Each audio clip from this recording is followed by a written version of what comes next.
할렐루야. 오늘도 주님이 우리와 함께 하시고 은혜 더하여 주실 줄로 믿습니다. 우리는 우리가 살아가는 일상 속에서 어떤 일들을 감당하며 그 일의 성공과 실패를 나누어 살아갑니다. 내가 오늘 경험한 이 일은 실패한 일이야 라고 불안해하고 또 어려운 마음을 갖기도 하고, 이 일은 내가 성공했어 라고 여기며 기뻐하고 즐거워하기도 합니다. 그러나 시간이 지나고 보면 내가 성공했다고 한 그 자리에서 우리는 또다시 실패를 겪기도 합니다. 분명히 그 일이 잘된 일이라고 여기는 어떤 상황이었음에도 불구하고 시간이 지나 보니 그것이 나를 더 힘들게 하고 어렵게 하는 상황으로 바뀌어지기도 합니다. 그래서 흔히 인생을 세웅지마 라고 표현을 하기도 하죠. 우리의 삶에 이것은 성공이야, 이것은 실패야 라고 정의 내리는 것은 누구의 판단입니까? 오늘의 때를 살고 있는 나의 가치 판단입니다. 내가 그것을 가치 있게 여기면 그것을 성공이라고 생각하고, 내가 그것을 가치 없게 여기면 실패라고 정의 내리는데 사람들은 익숙하다는 거죠. 그러나 하나님의 관점에서도 과연 그럴까요? 하나님은 우리의 삶에 내가 실패했다고 여기는 그 자리에서 나의 실패를 성공으로 바꾸시는 하나님이기도 하십니다. 때로는 우리가 성공했다고 자만하여서 스스로 높아진 자리에 있다면 그 성공의 자리를 때로는 실패의 자리로 바꾸어서 우리의 삶의 태도를 하나님 앞에 겸손케 하기도 하십니다. 때문에 우리의 삶의 가치 판단이라고 하는 것을 나에게 근거하여 살아가는 것이 아니라 절대 불변하는, 하나님께서 우리에게 말씀하신 진리라고 말씀하시는 바로 그것에 근거하여 오늘을 살아가야 비로소 우리의 삶의 행불행이 제대로 결정되어지는 것이고, 우리의 가치 판단이라고 하는 것에 우리는 실수를 범하지 않는다라고 말할 수 있을 것입니다. 영적인 삶의 현장에서도 마찬가지입니다. 우리는 신앙생활에서 하나님께서 주시는 은혜와 은사들, 또 하나님이 우리에게 마련해 주신 영적인 귀한 것들을 풍성한 기쁨으로 받아 누리기도 하지만, 때로는 왜 나에게 이런 고난과 위기가 찾아왔을까? 왜 나는 삶이 이렇게 힘들고 어렵기만 할까? 신앙의 자리에서 우리의 삶을 쉽게 단정짓고 살려고 합니다. 그러나 우리는 그 속에서 주님이 함께 계심으로 인하여서 이 상황이 어떻게 전개되었을지를 기대하는 마음, 소망의 마음을 갖고 살아야 그런 삶을 두고 신앙생활이다라고 말할 수 있을 것입니다. 자주 말씀드립니다만 그리스도인의 삶에 우연이 있을까요? 저는 그리스도인의 삶에 우연은 없다고 생각합니다. 하나님의 계획과 섭리하심, 또 하나님의 인도하심을 믿는 믿음의 삶을 살기에 내가 우연이라고 생각한 어떤 일도 하나님의 관점에서는 필연임을 우리는 경험하며 살아야겠죠. 오늘 본문에 등장하는 베드로의 삶이 그것을 잘 보여줍니다. 너무나 유명한 베드로와 그 제자들의 부르심의 장면이고, 또 베드로가 기적적으로 만선의 기쁨을 누리는 장면의 말씀입니다. 5장 1절 말씀에 보면 무리가 몰려와서 하나님의 말씀을 들을새 예수는 게네사렛 호숫가에 서서라고 말씀합니다. 사람들이 모여들었습니다. 마침 예수님이 계신 곳이 게네사렛 호숫가라고 말씀하고 있는데, 여기 게네사렛 호수는 어디를 말하는 걸까요? 디베랴 바다, 디베랴 호수라고도 불리워지고 우리에게 익숙한 갈릴리 호수를 다르게 부르는 지명입니다. 워낙 넓은 호수이기 때문에 거리로만 따질 때 폭이 약 한 13에서 14km 정도 되니까 엄청 긴 호수인 거죠. 그래서 바다라고도 불리워질 이유가 충분한 그런 호수입니다. 그곳에 예수님이 계셨습니다. 그리고 사람들은 이미 4장에서 기록되어져 있는 예수님의 행하신 권능과 기적의 역사, 그리고 예수님의 권위 있는 말씀에 예수님을 찾는 사람들이 이미 많았다라고 하는 것을 알 수가 있겠죠. 예수님은 한 장소를 찾아 그곳에 서서 말씀을 가르치기 시작합니다. 이 갈릴리 지역을 가면 예수님이 말씀을 전하신 곳이라고 보여주는 곳이 있습니다. 흔히 말하는 만입니다. 그러니까 그 장소가 아주 좀 특별해서요, 그곳에 서서 말씀을 전하면 마치 로마의 원형 경기장에 있는 것처럼 말씀을 전하는 스피커의 이야기가 좀 잘 들리는 그런 장소가 있습니다. 실제로 예수님이 거기서 말씀을 전하셨는지 모르겠습니다만 어쨌든 저도 그 자리에 서서 예수님의 말씀을 마치 듣는 것처럼 주님 앞에 겸손히 무릎을 꿇고 기도했던 은혜의 시간이 생각나기도 합니다. 예수님은 그렇게 그곳에서 말씀을 전하셨습니다. 그리고 그러던 중에 많이였기 때문에 아마 고깃배들이 정박하기 좋았던 장소이지 않을까 싶습니다. 베드로와 그 어부들도 그곳에 배를 정박해 두고 있었던 모양입니다. 예수님께서 그 배들을 보고 계셨는데 이 두 척의 배 가운데 베드로에게 말씀하시고 베드로의 배에 오르셔서 말씀을 가르치기 시작하셨습니다. 그물을 손질하고 있었던 베드로와 그 동업자들도 함께 말씀을 듣지 않았겠습니까? 예수님께서 말씀을 마치시고 비로소 베드로에게, 시몬에게 말씀하십니다. 깊은 데로 가서 그물을 내려 고기를 잡으라.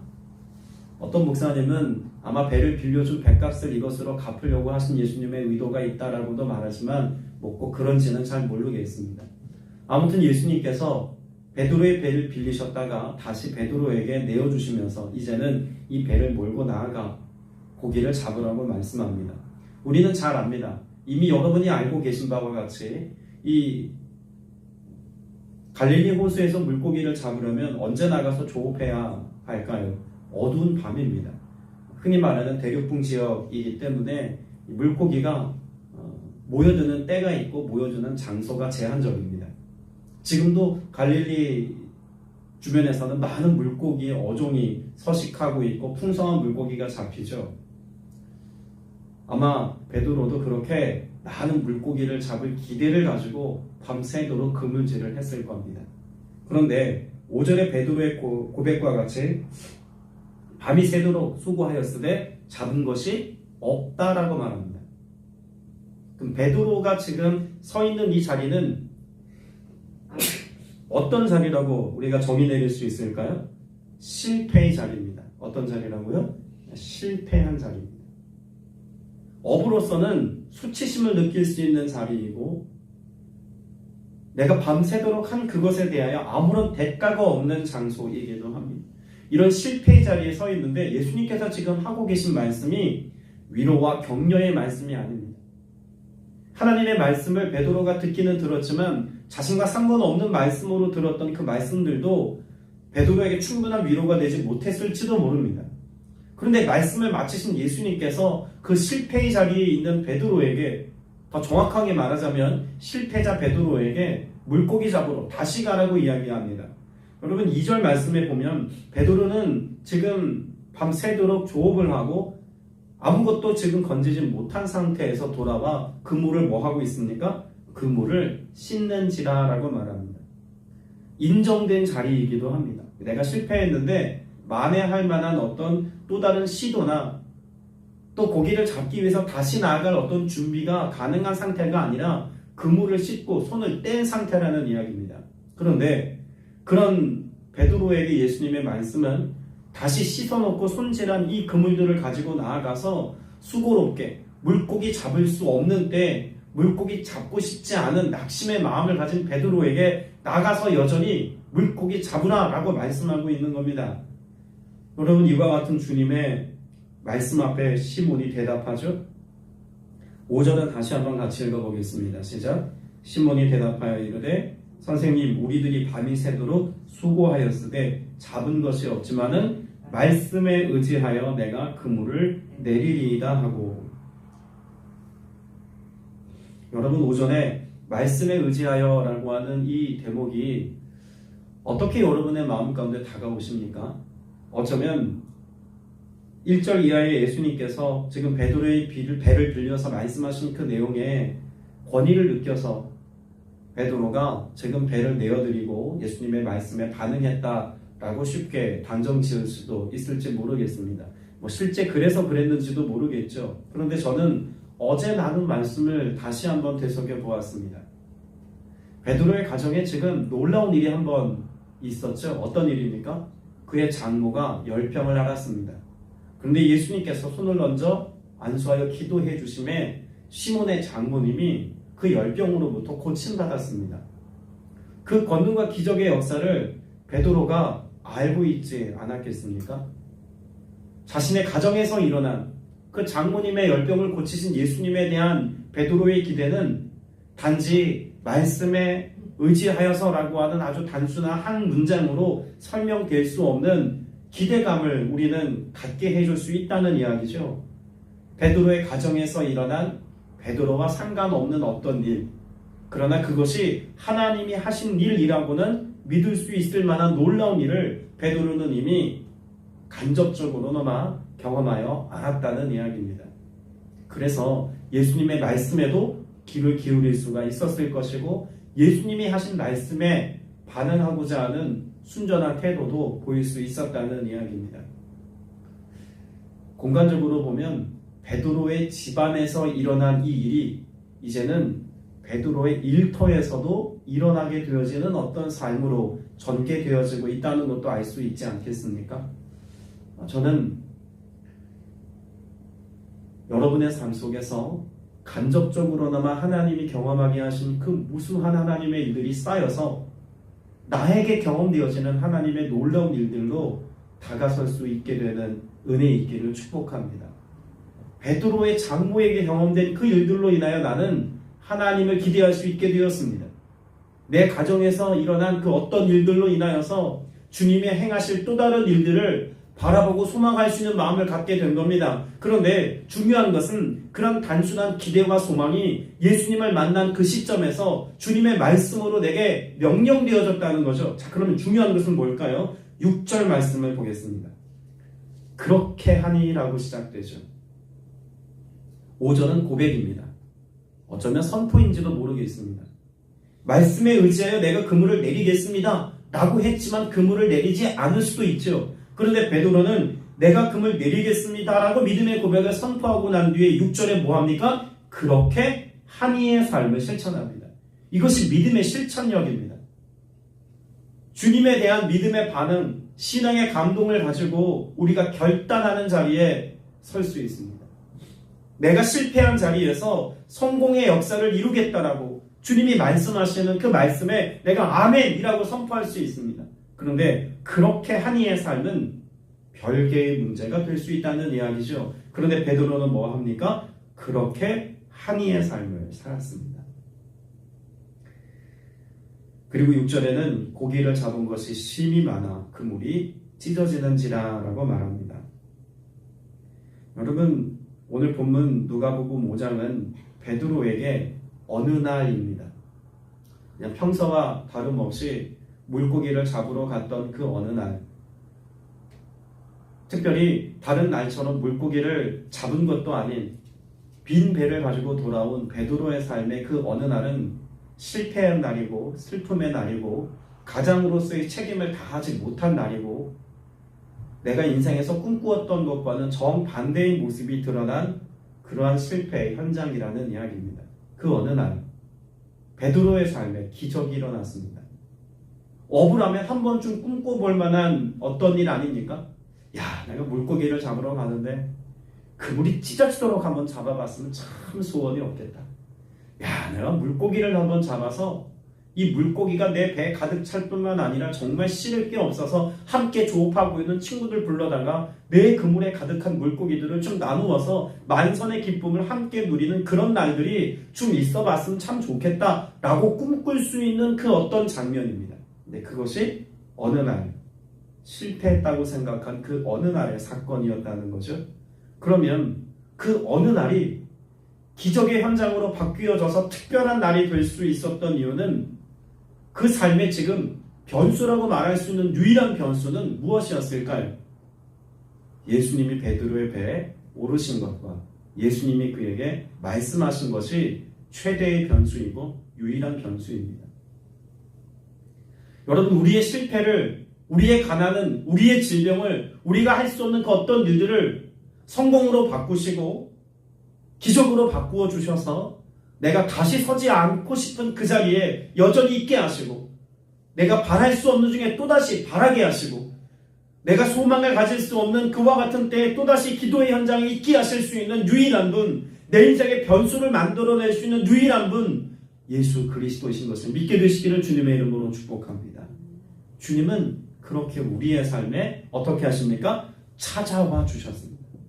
실패의 자리를 베드로가 극복하기 위해서 예수님을 찾아간 게 아니라 그 실패의 자리에 예수님이 찾아와 주셨다는 사건이 더 놀랍고 은혜로운 사건 아니겠습니까?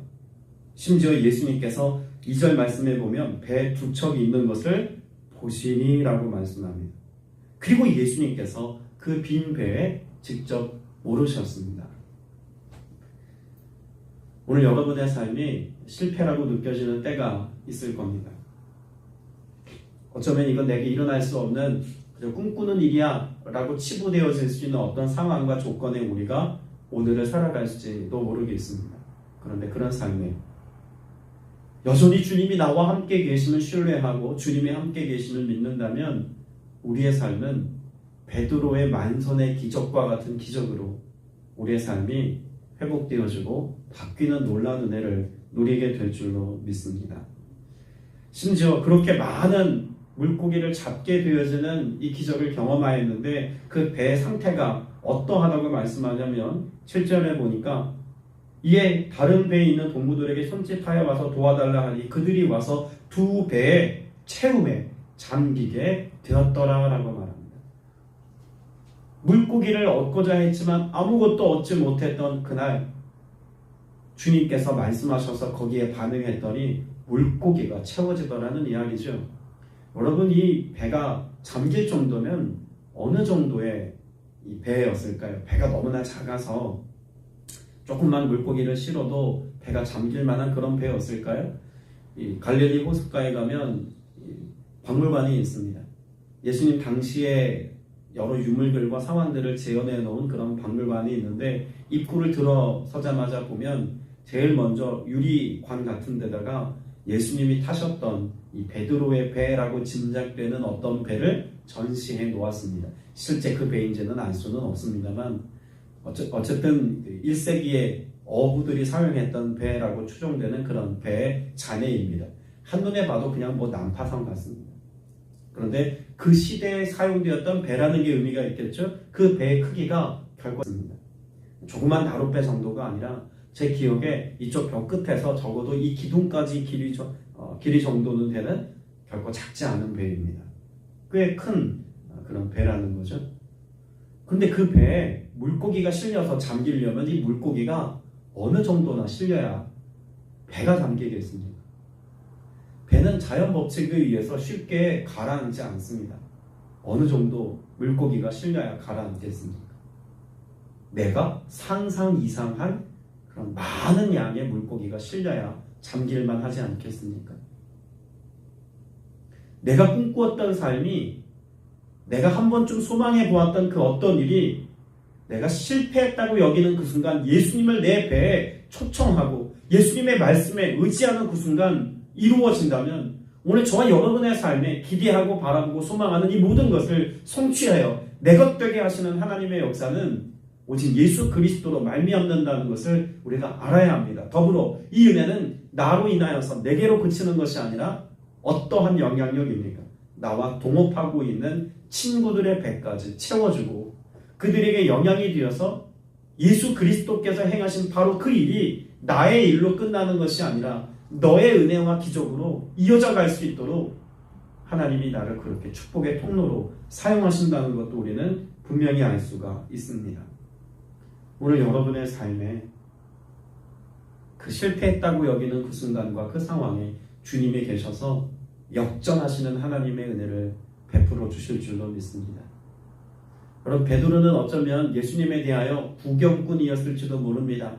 장모님에게 일하신 어떤 특별한 랍비, 많은 사람들에게 기적을 행하는 어떤 특별한 스승, 메시아라고 예언되어진 그와 닮은 어떤 사람, 어느 날 우연히 내게 배 한 척 빌려달라고 해서 배를 내어준 사람, 어떤 그런 구경꾼처럼 느껴질 수 있는 상황이었다는 거죠. 그러나 베드로는 오늘 예수님과의 관계 안에서 결코 구경꾼일 수 없었습니다. 베드로는 예수님과 더불어서 주인공이었습니다. 오늘 저와 여러분이 믿음의 고백을 가지고 구경꾼처럼 신앙생활하는 것이 아니라 믿음의 주인공이 되어서 주님의 말씀에 반응하는 사람 되어서 오늘 본문에서 기록하고 있는 것처럼 주님의 말씀에 의지하여 그렇게 하는 사람이 되어서 주님의 행하신 바로 그 일이 나의 은혜가 되고 나의 일이 되게 하시는 이 놀라운 기적의 역사를 삶으로 누릴 수 있게 되시길 축복합니다. 베드로는 8절 말씀에서 이 놀라운 주님의 행하신 일로 이렇게 고백합니다. 예수의 무릎 안에서 엎드려 이르되 주여 나를 떠나서서 나는 죄인이로소이다. 베드로가 왜 이런 고백을 했을까요? 너무나도 유명한 이 베드로의 고백, 나는 죄인으로소이다. 나를 떠나서서 라고 고백한 이 고백이 왜 고백되었을까요? 단지 예수님이 행하신 일이 놀라워서? 우리가 그렇게 생각하기에는 지금 베드로가 그 마음과 생각이 어떤 상태인 것을 짐작해 볼 수 있는 정황을 우리는 지나치지 말아야 합니다. 자, 우리는 이렇게 생각해 볼 수가 있죠. 자, 베드로가 말씀에 의지해서 그물을 내렸다. 그러니 믿음으로 내렸다라고 쉽게 단정 지으려고 할지도 모릅니다. 그러나 베드로가 지금 이 고백을 한 8절의 고백을 듣고 보면 베드로의 마음 가운데는 온전한 믿음의 상태이지 않았음을 짐작합니다. 베드로는 어떤 마음 상태였을까요? 짐작건대 그렇게 말씀에 의지하여서 해보기는 하지만 믿지 않은 상태일 겁니다. 충분히 믿지 못했을 거예요. 주님이 장모님을 통해서 행하신 어떤 일들에 대한 일말의 기대가 있었지만 온전한 믿음이라고 말할 수 없는 상태. 지금 당장 예수님이 따라가자고 하자면 지금 이 기적의 사건을 경험하기 전이라면 베드로는 예수님을 따라 나설 이유가 전혀 없는 그런 믿음이 없는 상태라는 거예요. 그런데 주님께서 만선의 기적을 행하셨습니다. 자, 그러면 주님의 목적은 그 믿음이 없는 베드로의 삶에 믿음이 없음에도 불구하고 물고기를 가득 채우고 만선의 기적을 베푸신 이유는 단지 물고기를 채우기 위함이 아니라는 것을 알 수가 있겠죠. 믿음이 없는 베드로로 하여금 믿게 하시기 위한 주님의 은혜였고 선물이었다는 것을 알 수 있습니다. 베드로가 죄인이라고 고백한 이 고백도 믿음이 없음에도 불구하고 주님이 행하신 이 일 앞에 내가 정체가 탄로난 겁니다. 내가 믿음이 없다는 것과 메시아일 거라고 사람들이 말한 그 수많은 소문에도 불구하고 나는 예수 그리스도를 나의 주로 선택할 마음이 눈꼽만큼도 없었던 자신의 삶의 모습, 하나님의 말씀과 무관하게 살았던 자신의 실체, 이 모든 자신의 정체가 온전히 탄로난 상태가 지금 이 순간이라는 거죠. 그리고 주님의 행하신 일들에 대한 놀라움을 넘어서서 그 마음은 두렵기까지 했습니다. 그래서 10절 말씀에 보면 예수님께서 무서워하지 말라라고도 말씀하죠. 애초에 주님의 목적은 여기에 있었습니다. 만선의 기적을 행하신 그것에 목적이 있는 것이 아니라 그 일을 통해서 베드로가 자신을 죄인이라고 고백하게 하는데 목적이 있었다는 거죠. 여러분, 우리의 삶에도 주님의 도우심을 구하는 무수히 많은 일들이 있습니다. 주님, 이런 실패를 성공으로 바꿔주세요. 주님, 이런 가난을 부유함으로 바꿔주세요. 주님, 이런 질병을 건강으로 바꿔주세요. 그리고 우리가 건강해지는 것 자체가 기적이 아니라, 부유해지는 것 자체가 기적이 아니라, 여러분, 그 기적적인 사건을 통해서 주님 앞에 내가 죄인인 것이 발견되어지는 것, 이것이 더 놀라운 기적임을 우리가 알아야 합니다. 그리고 베드로는 기꺼이 무엇합니까? 그렇기 때문에 11절의 선택이 가능한 겁니다. 그들이 배들을 육지에 대고 모든 것을 버려두고 예수를 따르니라. 여러분, 지금 상황을 놓고 한번 상상해 보세요. 배가 물고기로 가득합니다. 물고기 가득한 배를 만까지 지금 정박해 두고 배에서 내리자마자 뭐합니까? 그걸 버려둡니다. 이거 말이 됩니까? 좀 잠깐만 계셔보세요. 이거 물고기가 너무 많으니까 이거 좀 갖다가 시장에 가서 좀 팔아서 이윤을 많이 남겨서 그 재정을 가지고 예수님 따라가겠습니다. 뭐 이런 고백을 해야 논리적으로 맞지 않겠습니까? 그러나 그 물고기, 내가 지금 가득 담게 된 예수님으로 인하여서 내가 얻게 된 그 무수히 많은 것들을 기꺼이 버려두고 예수님을 따라갑니다. 저는 이 그림을 한번 상상해 보았습니다. 그냥 배와 부침을 버려두고 따라간 게 아닙니다. 물고기가 가득한 배를 예수님이 가시는 방향으로 따라가기 위해서 내버려 두고 갑니다. 우리의 삶에 주님이 이렇게 우리를 부르신다면 여러분 반응하시겠습니까? 여러분 이런 반응은 결코 일반적이지도 않고 또 보편적인 부르심도 물론 아닐지도 모릅니다. 그러나 주님의 목적 한 가지를 우리가 떠올린다면 여러분 이런 부르심에 내가 제외되지 않았다는 것을 우리는 알 수가 있죠. 예수님이 뭐라고 말씀하시냐면 10절에 이제 후로는 내가 무엇하리라? 사람을 취하리라. 베드로를 부르신 목적과 저와 여러분을 부르신 부르심의 목적이 결코 다르지 않다는 겁니다. 무엇에 관하여서? 사람을 낳는 어부가 되게 하시는 것, 사람을 취하겠다고 하신 이 주님의 말씀으로부터 우리는 배제되지 않았다는 겁니다. 지금 우린 두 가지 상황을 우리가 생각해 볼 수가 있겠죠. 주님은 그러면 내가 할 수 없다고 여기는 그런 상황 가운데도 찾아와 주셔서 우리의 삶을 역전하시는 하나님, 실패를 성공으로 바꾸시는 하나님, 그런 하나님의 은혜를 우리로 누리게 하시겠다는 겁니다. 그리고 거기에 함몰되는 게 아니라, 거기에 안주하고 머무르는 것이 아니라 그런 주님을 발견하고 은혜를 누림을 통해서 무엇하게 하신다는 것입니까? 사람을 낳는, 사람을 취하는, 영혼을 건지고 구원하는 일에 우리를 주님의 동역자로 세우시기를 원하시는 주님의 부르심이 있다는 것도 우리는 발견해야 할 것입니다. 오늘 여러분의 삶에도 예수님을 따라감에 은혜가 있기를 축복합니다. 때로는 버려두어야 할 때도 있습니다. 때로는 쌓아 짊어지고 가야 할 때도 있습니다. 그러나 그것이 무엇이든지 간에 주님의 말씀에 반응하고 또 주님의 말씀에 순종해서 주님의 가신 길을 주와 함께 걸어가는 기쁨 속에 여러분 살아갈 수 있기를 축복합니다. 베드로의 기쁨은 만선의 기쁨이 아니었습니다. 메시아를 만난 기쁨이었고 주님이 나를 제자로 불러주신 것에 대한 기쁨이었고 주님을 따름의 기쁨이었습니다. 오늘 여러분의 신앙생활에 주님이 주신 무엇으로 인한 기도의 응답의 내용으로만이 아니라 응답의 주 되신 예수님을 따를 수 있는 여러분 되어서 참된 그리스도의 제자로서의 삶 사는 은혜 있기를 주님의 이름으로 축복합니다. 기도드리겠습니다. 주님 우리를 불러주셔서 제자 삼으시고 주님 나라의 거룩한 일꾼 되게 하시니 감사드립니다. 주님 우리가 때로 실패합니다.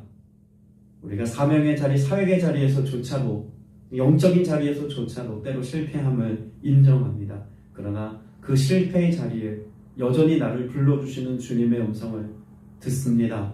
또한 계속 듣기 원합니다. 주님 그렇게 부르심에 우리가 말씀에 반응하고 순종하여서 그렇게 한일화의 삶을 살아갈 수 있기를 원하오니 그 믿음의 순전함의 결단과 행함이 오직 성령으로 말미암아 우리의 삶에 이루어짐을 보게 하여 주시옵시고 또 선택하게 하여 주시옵소서. 주의 도우심을 구하며 간절히 기도드립니다. 오늘 우리의 삶의 모든 상황과 정황을 주님의 선하심으로 바꾸어 주심을 믿고 나아가오니 내가 주님을 따라가겠노라고 하는 이 신앙의 고백과 결단이 희미해지지 않도록 성령의 충만함으로 기름 부어 주옵소서. 주께서 우리의 모든 상황, 가정과 일터와 범사에 역사해 주실 것을 믿사오고 살아계신 우리 구주 예수 그리스도 이름으로 간절히 기도드렸사옵나이다.